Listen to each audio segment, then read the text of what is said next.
Hello guys, current affairs funda में आप सभी का स्वागत है।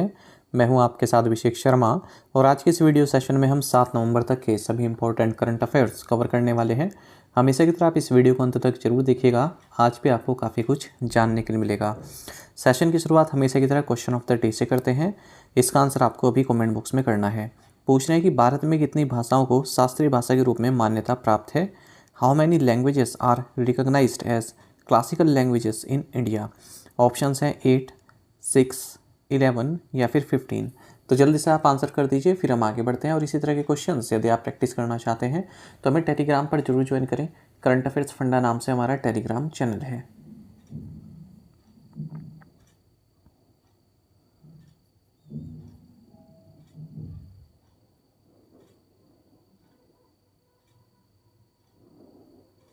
How many consulates does India have in Australia including the new one in Brisbane. Brisbane में नए वाणिज्य दूतावास सहित ऑस्ट्रेलिया में भारत के कितने वाणिज्य दूतावास हैं। ऑप्शंस आपके सामने हैं। सही आंसर ऑप्शन सी है 4। आपको जानना चाहिए कि external affairs minister S Jaishankar इन्होंने ब्रिस्बेन ऑस्ट्रेलिया में new consulate general of India इनोग्रेट किया है। ये ऑस्ट्रेलिया में भारत का चौथा कॉन्सुलेट है। इसके अलावा सिडनी, मेलबर्न एंड पर्थ में ऑलरेडी भारतीय कॉन्सुलेट स्थित हैं। साथ ही एक्सटर्नल अफेयर्स मिनिस्टर ने रोमा स्ट्रीट, पार्कलैंड्स, ब्रिस्बेन में महात्मा गांधी को भी श्रद्धांजलि अर्पित की। ब्रिस्बेन आपको जानना चाहिए ऑस्ट्रेलिया का जो क्वींसलैंड स्टेट है, इसकी कैपिटल है, लार्जेस्ट सिटी है। मिस्टर जयशंकर ऑस्ट्रेलिया पहुंचे, 2 नेशन के टूर पर हैं। इसके बाद फिर सिंगापुर जाएंगे। Which edition of the VINBAX exercise between India and Vietnam was held in 2024। Bharat और वियतनाम के बीच विनबैक्स अभ्यास का कौन सा संस्करण 2024 में आयोजित किया गया। ऑप्शंस आपके सामने है। सही आंसर ऑप्शन सी है 5th। आपको जानना चाहिए कि Vietnam India bilateral army exercise VINBAX 2024 का 5th एडिशन हाल ही में अंबाला और चंडी मंदिर हरियाणा में संपन्न हुआ है। इंडियन आर्मी कंटिजेंट में 47 पर्सनल रहे और इनको रिप्रेजेंट किया गया regiment of corps of engineers के द्वारा। Who did India's Mandeep Jangra defeat to win the World Boxing Federation's Super Featherweight World Title? Bharat के मनदीप चांगड़ा ने किसे हराकर वर्ल्ड बॉक्सिंग फेडरेशन का सुपर फेदरवेट विश्व खिताब जीता। ऑप्शंस आपके सामने है। सही आंसर ऑप्शन बी है कॉनोर मैकिंटोश। देखिए, इंडियन प्रोफेशनल बॉक्सर मनदीप चांगड़ा इन्होंने वर्ल्ड बॉक्सिंग फेडरेशन का सुपर फेदरवेट वर्ल्ड टाइटल जीत लिया है। इन्होंने ब्रिटेन के कॉनोर मैकिंटोश को हराया है केमन आइलैंड्स में। इसी के साथ ही फर्स्ट इंडियन पुजलिस्ट यानी कि बॉक्सर बन गए हैं जिन्होंने वर्ल्ड चैंपियनशिप जीती है किसी भी प्रो बॉक्सिंग इवेंट कैटेगरी में। स्पोर्ट्स की कुछ और न्यूज़ साथ ही में देख लेते हैं। भारत के अतनु दास इन्होंने ब्रॉन्ज मेडल जीता है मेंस रिकर्व इवेंट में स्विस ओपन 24 आर्चरी कंपटीशन जो कि लुसान स्विट्जरलैंड में संपन्न हुई। इंडिया की 19 मेंबर बॉक्सिंग कंटिजेंट ने 17 मेडल जीते हैं जिनमें 4 गोल्ड, 8 सिल्वर और 5 ब्रॉन्ज हैं अंडर 19 वर्ल्ड बॉक्सिंग चैंपियनशिप में जो कि कोलोराडो यूएसए में हुई है। गोल्ड मेडलिस्ट की अगर हम बात करें तो कृष्णा वर्मा और पार्थवी ग्रेवाल, वंशिका गोस्वामी और हेमंत सांगवान रहे हैं। इंडियन रेसलर्स ने अंडर 23 वर्ल्ड रेसलिंग चैंपियनशिप्स 2024 जो कि तिराना अल्बानिया में हुई है, यहाँ 9 मेडल्स जीता है जिसमें 1 गोल्ड है जो कि चिराग चिकारा द्वारा जीता गया है मेंस फ्री स्टाइल 57 kg में। 1 सिल्वर जीता गया, 7 ब्रॉन्ज मेडल्स जीते गए। Which country was recently impacted by typhoon Kongrey. हाल ही में टाइफून कोंगरे से कौन सा देश प्रभावित हुआ। ऑप्शंस आपके सामने है। सही आंसर ऑप्शन बी है ताइवान। आपको जानना चाहिए कि टाइफून कोंगरे जिसे फिलीपींस में सुपर टाइफून लियोन के नाम से जाना गया, ये काफ़ी पावरफुल ट्रॉपिकल साइक्लोन रहा जिसने ताइवान और फिर फिलीपींस को काफ़ी अफेक्ट किया है, काफ़ी तबाही इसने मचाई है और फिर ये east China, south Korea, Japan की ओर भी चले गया। ये फर्स्ट टाइफून है ताइवान की हिस्ट्री में जो अक्टूबर के बाद आया है और हाल ही में फिलीपींस में एक ट्रॉपिकल स्टॉर्म त्रामी भी आया था। What is the age of Anish सरकार who has become the youngest rated chess player in history? Anish सरकार की उम्र क्या है जो इतिहास में सबसे कम उम्र के शतरंज खिलाड़ी बन गए हैं। ऑप्शंस आपके सामने हैं। सही आंसर ऑप्शन डी है 3 years old। देखिए, 3 साल के अनीश सरकार जो कोलकाता से हैं यंगेस्ट रेटेड चेस प्लेयर बन गए हैं इतिहास में और हाल ही में इन्होंने फाइट रेटिंग अचीव की है 1555 की। और प्रीवियस रिकॉर्ड था तेजस तिवारी के पास, जो 5 साल के थे जब उन्होंने ये रेटिंग हासिल की थी। 5 रेटिंग प्राप्त करने के लिए जो प्लेयर होता है उसे किसी अदर रिलेटेड प्लेयर के साथ ही कम्पीट करना पड़ता है, और इन्होंने अचीवमेंट प्राप्त किए West Bengal state under 13 open में। देखिए जो ईलो रेटिंग सिस्टम होता है चेस में, ई स्पोर्ट्स में यूज़ किया जाता है, तो इसका नाम पड़ा था अर्पग एलो के नाम से, जो कि हंगेरियन अमेरिकन फिजिक्स प्रोफेसर रहे हैं। इसी कट ऑफ वैल्यू होती है 2700 मैन के लिए और 2500 वेमेन के लिए। 2700 से ऊपर हो जाती है तो सुपर ग्रैंड मास्टर कहलाता है। Where did prime minister Narendra Modi inaugurate India's first free helicopter emergency medical service? प्रधानमंत्री नरेंद्र मोदी ने भारत की पहली निःशुल्क हेलीकॉप्टर आपातकालीन चिकित्सा सेवा का उद्घाटन कहाँ किया? सही आंसर ऑप्शन डी है एम्स ऋषिकेश।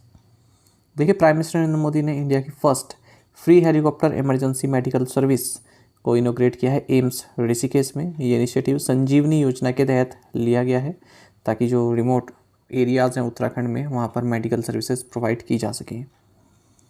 साथ ही उन्होंने 11 टर्सरी हेल्थ केयर इंस्टीट्यूशंस भी लॉन्च किए हैं पूरे देश में, including AIIMS Rishikesh. Which company has been honored with the Generational Legacy Award for Outstanding Contribution to the Indian Economy? किस कंपनी को भारतीय अर्थव्यवस्था में उत्कृष्ट योगदान के लिए जनरेशनल लेगेसी अवार्ड से सम्मानित किया गया है? ऑप्शंस आपके सामने है। सही आंसर ऑप्शन डी है वाघ बकरी टी ग्रुप। देखिए वाघ बकरी टी ग्रुप इसे generational legacy award for outstanding contribution to the Indian economy से सम्मानित किया गया है हुरून इंडिया के द्वारा, और ये एक्colade इनको प्रेजेंट किया गया Hurun India family business awards में। देखिए Gujarat tea processors and packagers limited, जिसका हेडक्वार्टर्स अहमदाबाद में है, ये अपने वाघ बकरी ब्रांड ऑफ टी के लिए जाने जाते हैं। अच्छा, फ्रांसिस फोर्ड कोपोला जो कि विजनरी अमेरिकन डायरेक्टर रहे हैं कई सिनेमैटिक क्लासिक्स के पीछे, मतलब इन्होंने कार्य किया है, इन्हें AFI लाइफ अचीवमेंट अवार्ड दिया गया है। ठीक है, तो अवार्ड से संबंधित ये करंट अफेयर्स रहे। Who launch the Deepam 2.0 scheme? Deepam 2.0 योजना किसने शुरू की? ऑप्शंस आपके सामने हैं। सही आंसर ऑप्शन सी है चंद्रबाबू नायडू। देखिए आंध्र प्रदेश के चीफ मिनिस्टर चंद्रबाबू नायडू, इन्होंने दीपम 2.0 स्कीम लॉन्च की है इदुपुरम इचापुरम मंडल और श्रीकाकुलम डिस्ट्रिक्ट में as part of super 6 provinces initiative. इसमें फ्री गैस सिलेंडर दिए जा रहे हैं जो भी एलिजिबल फैमिलीज हैं। What rank does India hold in the IMF's list of the world's top 10 economies in 2025? 2025 में IMF की दुनिया की शीर्ष 10 अर्थव्यवस्थाओं की सूची में भारत किस रैंक पर है? ऑप्शंस आपके सामने हैं। सही आंसर ऑप्शन डी है 4th। देखिए हाल ही में IMF ने world top 10 economies in 2025 list जारी की है, जहां भारत चौथे नंबर पर आता है। IMF की वर्ल्ड इकोनॉमिक आउटलुक के अनुसार United states of America he world की लार्जेस्ट इकोनॉमी रहेगा नॉमिनल GDP टर्म्स में 2025 में भी। चाइना दूसरे नंबर पर आता है, तीसरे नंबर पर जर्मनी आता है। फिलहाल भारत 5th लार्जेस्ट इकोनॉमी है 2024 रैंकिंग के हिसाब से, पर ये जापान को पीछे छोड़कर 4th पोजीशन पर आ जाएगा। इनफैक्ट IMF ने ये भी कहा है कि 2027 तक भारत जर्मनी को भी पीछे छोड़कर 3rd लार्जेस्ट इकोनॉमी बन जाएगा। Which company has signed MOU with the United Nations Environment Program's Oil and Gas Methane Partnership 2.0? किस कंपनी ने संयुक्त राष्ट्र पर्यावरण कार्यक्रम के तेल और गैस मीथेन साझेदारी 2.0 के साथ समझौता ज्ञापन पर हस्ताक्षर किए? ऑप्शंस आपके सामने हैं। सही आंसर ऑप्शन बी है केयर्न ऑयल एंड गैस। देखिए केयर्न ऑयल एंड गैस जो कि वेदांता ग्रुप का हिस्सा है, इसने मेमोरेंडम ऑफ अंडरस्टैंडिंग साइन किया है यूनाइटेड नेशंस एनवायरनमेंट प्रोग्राम का जो flagship methane reporting and mitigation initiative है, oil and gas methane partnership 2.0। इस तरह से first oil and gas producer बन गया इंडिया में जो मीथेन एमिशन को रिड्यूस करने के लिए कमिटेड है। OGMP 2.0 established a comprehensive framework that includes best practices for emissions management and a robust reporting system. It emphasizes accurate measurement, reporting and verification of methane emissions to drive reductions effectively. Who headed the 3-judge Supreme Court bench that upheld the validity of Uttar Pradesh Madrasa Education Board Act 2004? Uttar Pradesh मदरसा शिक्षा board अधिनियम 2004 की वैधता को बरकरार रखने वाली 3 न्यायाधीशों वाली सुप्रीम कोर्ट बेंच का नेतृत्व किसने किया? सही आंसर ऑप्शन सी है DY चंद्रचूड़। देखिए सुप्रीम कोर्ट ने जो कॉन्स्टिट्यूशनल वैलिडिटी है जो संवैधानिक वैधता है उत्तर प्रदेश मदरसा एजुकेशन बोर्ड एक्ट ऑफ 2004 की, उसको अपहेल्ड रखा है, यानी इसको मान्य रखा है। अगर विदहेल्ड होता है इसका मतलब उसको मान्य नहीं रखा है, तो अपहेल्ड रखा है यानी कि मान्य रखा है। साथ ही ये भी कहा है कि स्टेट मदरसा एजुकेशन को रेगुलेट कर सकते हैं ताकि स्टैंडर्ड एजुकेशन प्रोवाइड की जा सके। अच्छा, इन्होंने मुस्लिम माइनॉरिटी कम्युनिटी का जो इंटरेस्ट है उसको सिक्योर रखा है उत्तर प्रदेश में। लेकिन ये जो 3 जज बेंच रही जिसकी अध्यक्षता chief justice of India D Y Chandrachud ने की, इन्होंने ये भी कहा है कि जो हायर एजुकेशन ये दे रहे हैं, फाजिल यानी कि अंडर ग्रेजुएट स्टडीज़ और कामिल पोस्ट ग्रेजुएट स्टडीज़, ये totally university grants commission act के विरोधाभास में, इसलिए अनकॉन्स्टिट्यूशनल है। ये एक यूनानिमस जजमेंट रहा है, यानी कि तीनों जजेस का सेम ओपिनियन था। और डी वाई चंद्रचूड़ के अलावा इसमें जस्टिस जे बी पारदीवाला और मनोज मिश्रा भी इस बेंच में थे। तो इलाहाबाद हाई कोर्ट का जजमेंट इन्होंने सेट असाइड किया, साइड मतलब उसको अमान्य किया 2004 का, ठीक है। और कहा कि ये आर्टिकल 21A को ब्रीच करता है। मतलब इलाहाबाद हाई कोर्ट ने कहा था कि जो ये मदरसा एक्ट है आर्टिकल 21A को ब्रीच करता है, ठीक है, और बेसिक स्ट्रक्चर प्रिंसिपल को भी वायलेट करता है। India recently signed a memorandum of understanding on defence cooperation with which country. Bharat ने हाल ही में किस देश के साथ रक्षा सहयोग पर एक समझौता ज्ञापन पर हस्ताक्षर किए? सही आंसर ऑप्शन बी है अल्जीरिया। भारत और अल्जीरिया ने एक मेमोरेंडम ऑफ अंडरस्टैंडिंग साइन किया है बायलैटरल डिफेंस कोऑपरेशन के लिए। ये chief of defence staff general Anil Chauhan और इनके counterpart chief of staff of Algerian people's national army Said Chanegriha के बीच में साइन किया गया। अल्जीरिया की बात करते हैं, कैपिटल अल्जाइरस है और करेंसी अल्जीरियन दिनार। Which bank has announced a loan of 2800 crore rupees for the Bengaluru सब अर्बन रेलवे प्रोजेक्ट। किस बैंक ने बेंगलुरु उपनगरीय रेलवे परियोजना के लिए 2800 करोड़ रुपए के ऋण की घोषणा की है? ऑप्शंस आपके सामने है। सही आंसर ऑप्शन सी है यूरोपियन इन्वेस्टमेंट बैंक। देखिए, यूरोपियन इन्वेस्टमेंट बैंक ने कहा है कि ये 2800 करोड़ रुपए का लोन प्रोवाइड कराएगा बेंगलुरु सबअर्बन रेलवे के लिए। और बैंक ने साथ ही टेक्निकल असिस्टेंट हब भी लॉन्च किया है अर्बन मोबिलिटी सॉल्यूशंस के लिए। यूरोपियन इन्वेस्टमेंट बैंक की बात करते हैं तो यूरोपियन यूनियन का एक ये इन्वेस्टमेंट बैंक है और 27 मेंबर स्टेट्स इसको ऑन करते हैं। ये लार्जेस्ट मल्टीलैटरल फाइनेंशियल इंस्टीट्यूशन है पूरे वर्ल्ड में। ट्रीटी ऑफ रोम द्वारा इसकी स्थापना की गई थी 1 जनवरी 1958 को। इसका हेडक्वार्टर्स है क्विर्चबर्ग लग्जमबर्ग में। What is the name of the gen AI foundational model launched by Hanuman AI? Hanuman AI द्वारा लॉन्च किए गए जेन AI फाउंडेशनल मॉडल का नाम क्या है? सही आंसर ऑप्शन डी है एवरेस्ट 1.0। देखिए, हनुमान AI जो कि आर्टिफिशियल इंटेलिजेंस एक कंपनी है, इसने एवरेस्ट 1.0 लॉन्च किया है, जो कि इंडिया का first multilingual and multimodal foundational LLM है। और इसको लॉन्च किया गया एनवीडिया जेन AI समिट में, जो कि जियो वर्ल्ड सेंटर मुंबई में हुआ है। 35 लैंग्वेजेस को सपोर्ट करता है। जैसे चैट GPT है, कुछ आपने टेक्स्ट डाला उससे संबंधित जानकारी आ जाएगी, तो आप 35 लैंग्वेजेस में प्राप्त कर सकते हैं अपना जो भी जानना चाहें। Which company has recently secured an order from ITER organization for a nuclear fusion project in France? हाल ही में किस कंपनी ने फ्रांस में परमाणु संलयन परियोजना के लिए ITER संगठन से ऑर्डर प्राप्त किया है? ऑप्शंस आपके सामने है। सही आंसर ऑप्शन डी है लार्सन एंड टुब्रो। देखिए, लार्सन एंड टुब्रो इन्होंने ITER ऑर्गेनाइजेशन से एक ऑर्डर प्राप्त किया है for deployment of advance welding technologies. तो वेल्डिंग टेक्नोलॉजीज़ को डिप्लॉय करने के लिए कहाँ पर, जो ITER का न्यूक्लियर फ्यूजन प्रोजेक्ट है फ्रांस में, यहाँ पर 1000 से 2500 करोड़ के बीच की डील है। L&T will help the ITER organization in developing technology for the hardware and assembly of fusion relevant systems inside the vacuum vessel of ITER tokamak to control the plasma operation। साथ ही आपको जानना चाहिए department of promotion of industry and internal trade India, इन्होंने SCL software के साथ एक strategic partnership sign की है। Which company recently became the highest valued company in the world? हाल ही में कौन सी कंपनी दुनिया की सबसे अधिक मूल्यवान कंपनी बन गई? सही आंसर ऑप्शन बी है एनवीडिया। तो चिप मेकिंग जायंट एनवीडिया, इसने एप्पल को पीछे छोड़ दिया और हाईएस्ट वैल्यूड कंपनी बन गई है वर्ल्ड में। इसकी market capitalisation 3.43 trillion US dollar पहुंच गई, जबकि एप्पल की है 3.38 ट्रिलियन US डॉलर। माइक्रोसॉफ्ट तीसरे नंबर पर है 3.06 ट्रिलियन मार्केट कैपिटलाइजेशन के साथ। एक्चुअली जून में भी ये लार्जेस्ट ट्रेडेड कंपनी बन गई थी, केवल एक ही दिन के लिए बनी थी, उसके बाद फिर से एप्पल आगे निकल गई थी। अच्छा, अगर हम अमेजोन और मेटा की कंबाइंड वैल्यूएशन देखें उससे ज़्यादा है एनवीडिया की। Which company has partner with State Bank of India to offer solar financing options? किस कंपनी ने सौर वित्त पोषण विकल्प प्रदान करने के लिए भारतीय स्टेट बैंक के साथ साझेदारी की है? ऑप्शंस आपके सामने है। सही आंसर ऑप्शन सी है, सोलेक्स एनर्जी। सोलेक्स एनर्जी ने स्टेट बैंक ऑफ इंडिया के साथ पार्टनरशिप की है to offer solar financing options for commercial, industrial, institutional customers. इस पार्टनरशिप के तहत जो एसबीआई है इसे सोलर फाइनेंसिंग प्रोवाइड कराएगा, 10 करोड़ रुपए तक का लोन प्रोवाइड करेगा सोलर प्रोजेक्ट्स के लिए अंडर इट्स सूर्य शक्ति solar finance scheme.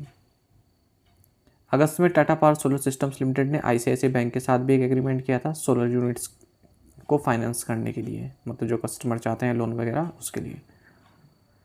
What is the name of the exoplanet recently discovered by the Physical Research Laboratory Ahmedabad lab team? भौतिक अनुसंधान प्रयोगशाला अहमदाबाद के नेतृत्व वाली टीम द्वारा हाल ही में खोजे गए एक्सोप्लैनेट का नाम क्या है? सही आंसर ऑप्शन बी है, TY6651b। देखिए साइंटिस्ट की एक टीम जिसका ये नेतृत्व फिजिक्स रिसर्च लेबोरेटरी अहमदाबाद द्वारा की गई, इन्होंने एक्सोप्लैनेट एक डिस्कवर किया है हमारे सोलर सिस्टम के बाहर। ये 5 टाइम्स बिगर है, 60 टाइम्स हैवियर है अर्थ से। इसका नाम है TY6651b। ये सब सैटर्न क्लास प्लैनेट है और second PRL advance radial velocity Abu sky search के दौरान इसको पाया गया है। अच्छा, आपको जाना चाहिए 2024 ON या ON, ये एक नियर अर्थ ऑब्जेक्ट है जिसकी लेंथ 350 मीटर्स है और ये 17 सितंबर 2024 को अर्थ के पास से गुजरा है। इसको डिस्कवर किया गया था एटलस MLO मोनाकिया के द्वारा 27 जुलाई 2024 में। तो ये साइंस एंड टेक्नोलॉजी से इस तरह के क्वेश्चन भी एग्जाम में पूछ लेते हैं। टू द पॉइंट क्वेश्चंस, उनके आंसर्स देख लेते हैं। व्हाट इज़ जेन जी? तो जो भी जनरेशन 1997 से 2012 के बीच में बोर्न हुई है उन्हें जेन जी बोलते हैं, काफ़ी चर्चा में रहता है। What is India likely to invite as the chief guest of the Republic Day celebrations in 2024? Indonesian president Prabowo Subianto. Which company has listed on the Indian stock market in the landmark initial public offering, the largest in India's history? तो यह Hyundai Motor India। तो 27,870 करोड़ रुपए का IPO इनका रहा है, 15 अक्टूबर 2024 को launch हुआ था। When did the assassination of former Prime Minister of Indira Gandhi occur, which was followed by anti-Sikh violence across India? Answer is 31st October 1984. In which country several Hindu devotees were beaten and attacked with sticks outside the Hindu Sabha Mandir Brampton by Khalistani extremists? Answer is Canada। आप में से कई students बिल्कुल सही answer किया है, इसी तरह से पार्टिसिपेट करते रहिए। चलिए टू द पॉइंट क्वेश्चंस देख लेते हैं, इन्हें आपको अभी ट्राई करना है। Who wrote Ratan Tata a life? Who is the first women chief financial officer of HSBC holdings? Which country has extended visa free entry for Indian tourist indefinitely? Which country or region is the world's second biggest solar market after China? Which RBI subsidiary has developed Mule Hunter AI, an artificial intelligence and machine learning model to help banks and financial institutions detect mule accounts used by fraudsters? तो इन 5 questions के answer आपको comment box में करने हैं। यदि एक question का answer भी आता है तो भी आप हमें कमेंट बॉक्स में अवश्य बताइएगा। ज़्यादा से ज़्यादा संख्या पार्टिसिपेट करने की आप कोशिश किया कीजिए। विजेता बैच जो कि बैंक के वन स्पेशल बैच है हमारा कंप्लीट अवेलेबल है करंट अफेयर्स फंडा ऐप पर। केवल 399 की कॉस्ट में आपको 1 साल की वैलिडिटी के साथ ये बैच प्राप्त होता है। कंप्लीट मटेरियल आप इसमें डाउनलोड कर पाएंगे और प्रिंट आउट भी निकलवा पाएंगे। 30 वीडियो लेक्चर्स, 30 PDF हमने इसमें आपको प्रोवाइड कराई हैं। कंप्लीट बैंकिंग अवेयरनेस है, इंडियन इकोनॉमी के कंसेप्ट भी डिस्कस किए गए हैं ताकि SSC और रेलवे वालों को भी बेनिफिट मिल सके, PCS वालों को भी बेनिफिट मिल सके। इंश्योरेंस भी इसमें कवर किया गया है। न केवल बैंकिंग मेंस एग्जाम बल्कि आप इंटरव्यू देते हैं, जैसे RRB PO का इंटरव्यू देंगे तो उसके लिए भी ये काफ़ी महत्वपूर्ण बैच है। तो ज्वाइन कर सकते हैं करंट अफेयर्स फंडा ऐप पर जाकर।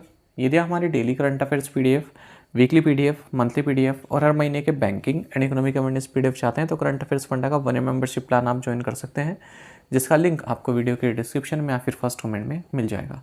आपको बता दें इस 1 year मेंबरशिप प्लान के तहत जितना भी हमारा PDF कंटेंट है वो आपको 1 साल तक के लिए प्रोवाइड कराते हैं, जिसे आप डाउनलोड कर सकते हैं, प्रिंट आउट भी निकलवा सकते हैं। इसके लिए चाहे तो आप करंट अफेयर्स फंडा ऐप को यूज़ कर सकते हैं या फिर अपने लैपटॉप या सिस्टम की मदद से वेब लॉगिन भी कर सकते हैं। कोई भी आपका एग्जाम हो, banking, SSC, railway, state, PCS, जहाँ पर भी जनरल अवेयरनेस या करंट अफेयर्स पूछ जाते हैं, सभी एग्जाम्स के लिए हमारा PDF कंटेंट काफ़ी यूज़फुल है। इसमें आपको कैटेगरी वाइज क्विज भी प्रोवाइड करा रहे हैं। तो एक बार अगर आपने हमारे करंट अफेयर्स पढ़ लिए, उनके बाद इन क्विज को अटैम्प्ट किया तो यकीन मानिए आपका करंट अफेयर सेक्शन काफ़ी स्ट्रॉन्ग हो जाए, काफ़ी अच्छा आप इसको कर पाएंगे अपने आने वाले एग्जाम में। तो लिंक वीडियो के डिस्क्रिप्शन में फर्स्ट कमेंट में आपको मिल जाएगा, वहाँ से आप बाय कर सकते हैं। व्हाट्सएप पर आप कोई भी जानकारी चाहते हैं तो प्राप्त कर सकते हैं, व्हाट्सएप कीजिए या फिर कॉल करके भी जानकारी प्राप्त कर सकते हैं। 8448169188 हमारा कस्टमर केयर नंबर है। साथ ही करंट अफेयर्स फंडा को आप टेलीग्राम पर भी ज्वाइन कर लीजिए। यहाँ पर रेगुलर वीडियो अपडेट्स और करंट क्विज में आप सभी के डालते रहते हैं। साथ ही डिस्कशन ग्रुप में आप किसी भी क्वेश्चन का सोल्यूशन पा सकते हैं। Thank you guys.